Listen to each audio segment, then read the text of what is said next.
Hey everyone, and welcome back to the channel. Today we are going to list 5 celebrities who have been fired from their jobs. Let's get right into it. When it comes to some of our favorite Hollywood stars, you'd never think they'd be fired from the jobs that catapulted them to fame. Despite them being in the spotlight, a few celebrities have been fired from their own shows, record labels, or films. But what about celebrities before they became famous? Although many celebrities have become industry icons, a few are actually fired from their day jobs before breaking out in the spotlight. From actor Liam Neeson to pop star Lady Gaga, here are 5 celebrities who were fired from their day jobs. Few people wield as much power as Oprah Winfrey, whose famous talk show and book club serve as a life guide for her fans. It's difficult to recall a time when Oprah didn't exclaim to a captivated audience, "You get a car." However, her career did not begin with enough success to partner with car companies and distribute new vehicles like Halloween candy. In fact, her career began as an evening reporter for the Baltimore news network WJZ-TV. You'd think someone who has been on the air for 25 years would be a lock for a job as a reporter, but she was eventually demoted to the daytime talk show People Are Talking by a producer. While she was unfit for television news in the traditional sense, Oprah thrived on making connections and sharing people's stories in her own unique way.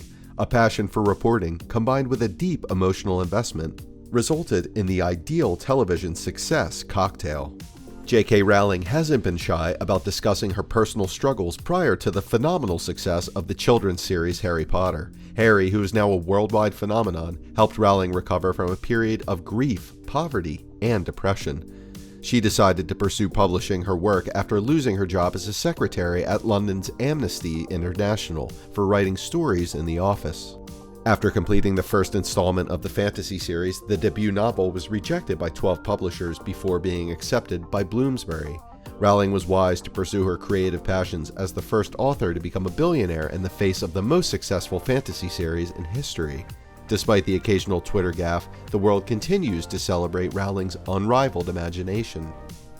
Before Lady Gaga, there was Lady Gaga, who worked a variety of jobs in New York City, including waitressing. While singing was her calling, Gaga's path to becoming the pop queen she is today was not always easy. She was fired from her first record label before releasing The Fame. The label fired Lady Gaga after losing patience with her creative process, which required the label to delay her album for 6 more months, and they had had enough. Gaga subsequently signed to an imprint of another Universal Music division, Interscope, and the rest is history. Hugh Jackman has played many characters over the course of his career, including Wolverine, Leopold, and Jean Valjean. But before he dazzled audiences, he was a teenager growing up in Sydney, Australia, hustling to find work. When he first started working, Jackman would deliver pamphlets and brochures to homes in his neighborhood. However, his first real job in high school was at a nearby 7-Eleven.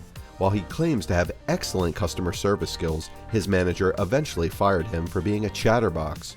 Hugh said, "I talked too much to the customers," which was probably true. He then added, "She just wanted me to get them out. I said, there's no one else here, and I want to chat." In the interview, Jackman says we learn something from every job we have. He said, "When you first go into the workforce, your first job, whether it's 7-Eleven or whatever it is, you realize you've got a role to play, a responsibility, and people are expecting you to fulfill it." Even though he got fired, it was a positive experience, and he said, "I was left with this feeling that I could make my way. I could work with my hands, my feet, and my brain." Liam Neeson has carved out a solid reputation as an action star over the last decade, thanks to the success of the Taken trilogy and a slew of imitators. Prior to that, the Ballymena native was best known for his roles in a number of critically acclaimed historical dramas. However, one story from Neeson's youth suggests the Northern Irishman has always been a bit of a wild card. It dates back to the 1970s, before Neeson decided to pursue a career in acting, when he was instead pursuing a career as a teacher. He was assigned to St. Mary's College in Fenham, a school that has since closed. In a recently discovered interview, Neeson discussed his worst day as a teacher, the day he was fired for punching a student. For one thing, the boy was brandishing a weapon. Neeson recalled, "He was a big guy too, about 15 years of age." He then added, "I had to punch him and then I was reprimanded for hitting the kid." He added there were always discipline problems. getting them to settle down and all before you can start to teach them. He then proceeded saying, the next thing he pulled a knife on me. My reaction was to punch him, which I shouldn't have done, but I felt threatened. It all proved invaluable experience, of course, especially now that Neeson is a bona fide action star. That's it for today. If you guys enjoyed the video, make sure to hit that like button. Don't forget to subscribe and turn on that notification bell so you never miss out on any future content we'll produce for you guys. We're signing off now, but we will be sure to catch you all in the next one.